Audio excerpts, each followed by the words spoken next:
En el Dia Internacional contra les Patologies Alimentàries i el de les ciutats educadores, observem que hi ha pobles com el de Villar de Benaduf, actualment Villar de l'Arzobispo, que continuen en lluita 30 anys després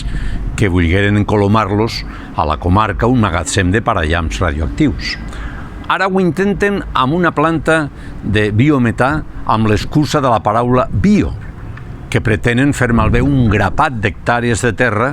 i a més de posar en perill la vida de les persones, doncs podria posar en perill la capa freàtica existent des del lloc d'emplaçament fins l'Albufera en cas d'abocaments de lixiviats.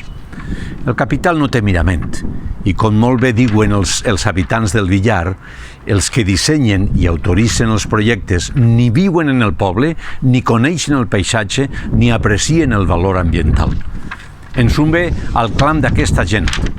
no a la planta de biometà, no a cap altre residu, no al que ens obliga a marxar de la nostra terra, per un poble viu.